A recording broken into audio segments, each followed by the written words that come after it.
कौन C vitamin वसा में घुलनशील, ठीक है, वसा में घुलनशील पूछेगा तो विटामिन ए वसा में घुलनशील होता है, विटामिन डी भी वसा में घुलनशील होता है, विटामिन के भी होता है और विटामिन ई भी क्या होता है दोस्तों, ये जो चार हैं ये वसा में घुलनशील होते हैं। वसा में घुलनशील पूछेगा तो बताइएगा vitamin A, vitamin D, vitamin के और विटामिन ई क्या होते हैं दोस्तों, ये वसा में घुलनशील। और पानी में घुलनशील पूछ ले या जल में घुलनशील पूछ ले तो विटामिन बी और सी ये होते हैं जल में घुलनशील। तो दोनों प्रश्नों को दोस्तों आप जरूर याद रखिएगा, हमेशा ये परीक्षाओं में पूछे जाते हैं। नेक्स्ट क्वेश्चन देखिएगा, दूसरा प्रश्न है, दूसरा प्रश्न भी काफी इंपॉर्टेंट है, हमेशा ये भी पूछा जाता है। प्रश्न है टाइफाइड, टाइफाइड होने पर कौन सा अंग प्रभावित होता है। तो दोस्तों टाइफाइड होने पर आंत प्रभावित होता है। कौन प्रभावित होता है, आंत। ऑप्शन नंबर बी सही हो जाएगा। नेक्स्ट क्वेश्चन देखिए, मोस्ट इंपोर्टेंट, बहुत बार परीक्षा में पूछा जा चुका है और हमेशा पूछा जाता है।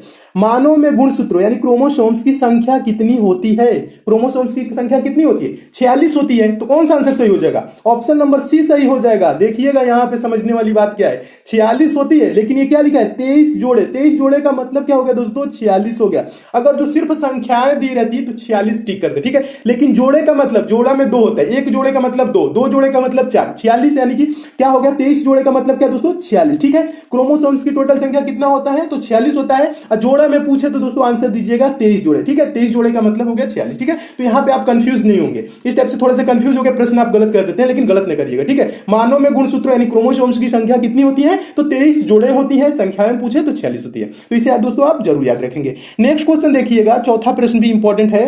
प्रश्न है हमारे संविधान के किस भाग में राज्य के नीति निदेशक तत्व हैं। हमारे संविधान के किस भाग में राज्य के नीति निदेशक तत्व हैं। तो इसका दोस्तों आंसर हो जाएगा ऑप्शन नंबर बी, भाग 4। भाग 4 में क्या है दोस्तों, राज्य के नीति निदेशक तत्व। और पूछा जाता है दोस्तों मूल अधिकार किस भाग में है, तो उसे भी याद रखेंगे दोस्तों। भाग 3 में क्या है दोस्तों, मूल अधिकार। और भाग 2 क्या है दोस्तों, नागरिकता। नागरिकता का उल्लेख किसमें है दोस्तों, भाग 2। और भाग 1 में क्या है दोस्तों, संघ और उसका राज्य क्षेत्र, ठीक है। तो इन चारों ऑप्शनों को याद रखेंगे। एक बार और समझा देता हूं, भाग 4 क्या है, राज्य के नीति निदेशक तत्व। और भाग 3 आपका क्या है दोस्तों, मूल अधिकार। और भाग 2 क्या है दोस्तों, भाग 2 है नागरिकता। और भाग 1 क्या है दोस्तों, यह है संघ और उसका राज्य क्षेत्र। तो इसे भी याद रखेंगे दोस्तों, इसमें आपके 4 प्रश्न बन सकते हैं और चारों प्रश्नों को दोस्तों आप जरूर याद रखिएगा। नेक्स्ट क्वेश्चन देखिएगा, पांचवा प्रश्न है, पांचवा प्रश्न भी इंपॉर्टेंट है।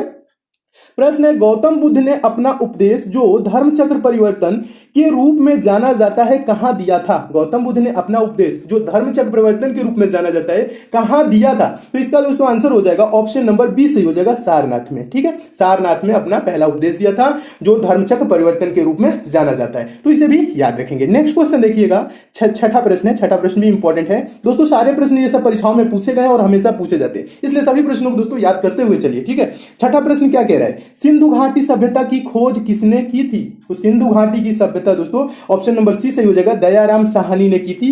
1921 में हड़प्पा की खुदाई कराकर उस पर सिंधु घाटी पे क्या किया, प्रकाश डाला, ठीक है। कब हड़प्पा की खुदाई कराई थी दयाराम साहनी ने, तो 1921 में, डेट भी याद रखेंगे। नेक्स्ट क्वेश्चन देखिएगा, सातवां प्रश्न। सातवां प्रश्न भी महत्वपूर्ण प्रश्न है।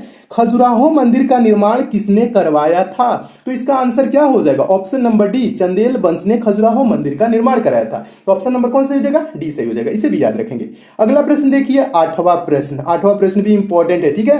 देखिए प्रश्न क्या कह रहा है, भारत और पाकिस्तान 2 स्वतंत्र राज्य बनाए गए। भारत और पाकिस्तान 2 स्वतंत्र राज्य बनाए गए शिमला सम्मेलन द्वारा, क्रिप्स प्रस्ताव द्वारा, कैबिनेट मिशन प्लान द्वारा, भारतीय स्वतंत्रता अधिनियम द्वारा। तो इसका दोस्तों आंसर कौन सा हो जाएगा, ऑप्शन नंबर डी सही हो जाएगा, भारतीय स्वतंत्रता अधिनियम द्वारा बनाए गए। भारतीय स्वतंत्रता अधिनियम 1947 के द्वारा, ठीक है, 1947, ये डेट भी याद रखेंगे। और दोस्तों शिमला सम्मेलन कब हुआ था ये भी पूछा जाता है, तो ये हुआ था 1945, इसे भी याद रखेंगे, पूछा जाता है, ठीक है। और क्रिप्स प्रस्ताव क्या था दोस्तों, ये कब हुआ था, तो क्रिप्स प्रस्ताव 1942, ठीक है, 1942, इसका भी डेट याद रखेंगे।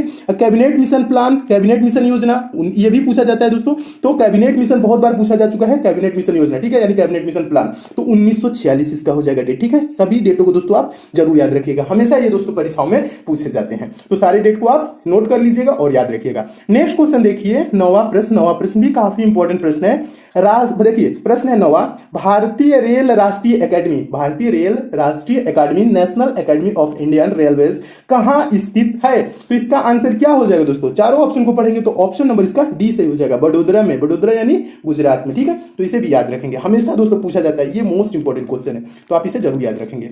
नेक्स्ट क्वेश्चन देखिएगा, 10वां प्रश्न। 10वां प्रश्न भी इंपॉर्टेंट है, हमेशा ये भी पूछा जाता है परीक्षाओं में। प्रश्न है निम्न 4 वेदों में से किसमें बुराइयों और बीमारियों के निवारण हेतु जादू टोना एवं मंत्र का उल्लेख मिलता है? किस वेद में मिलता है दोस्तों जादू टोना एवं मंत्र का उल्लेख? तो इसका आंसर क्या हो जाएगा? ऑप्शन नंबर डी सही हो जाएगा। अथर्ववेद में मिलता है जादू टोना और मंत्र का उल्लेख। ठीक है, अथर्ववेद याद रखेंगे। ये भी प्रश्न दोस्तों मोस्ट इंपॉर्टेंट है, क्योंकि ये भी प्रश्न हमेशा परीक्षाओं में पूछा जाता है। नेक्स्ट क्वेश्चन देखिए, 11वां प्रश्न भी काफी इंपॉर्टेंट है। प्रश्न है दोस्तों, उत्तर बिहार का प्राचीन नाम था। उत्तर बिहार का प्राचीन नाम था, तो आंसर हो जाएगा ऑप्शन नंबर ए। उत्तर बिहार का प्राचीन नाम वज्जी था। क्या था दोस्तों? वज्जी था। और वज्जी की राजधानी दोस्तों क्या थी? वैशाली। ठीक है, वज्जी की राजधानी भी पूछा जाता है। उत्तर भारत का प्राचीन नाम क्या था? वज्जी, और वज्जी की राजधानी वैशाली, याद रखेंगे, ये भी पूछा जाता है। नेक्स्ट क्वेश्चन देखिए, 12वां प्रश्न भी इंपॉर्टेंट है। भारत के राष्ट्रीय चिन्ह में शब्द सत्यमेव जयते कहां से लिए गए हैं? तो इसका आंसर हो जाएगा दोस्तों ऑप्शन नंबर ए, मुंडक उपनिषद से, यानी मुंडकोपनिषद से भारत के राष्ट्रीय चिन्ह सत्यमेव जयते लिए गए। ठीक है, इसे भी याद रखेंगे दोस्तों। ये भी प्रश्न क्या है दोस्तों? ये भी प्रश्न मोस्ट इंपॉर्टेंट है, हमेशा परीक्षा में पूछा जाता है। नेक्स्ट क्वेश्चन देखिएगा।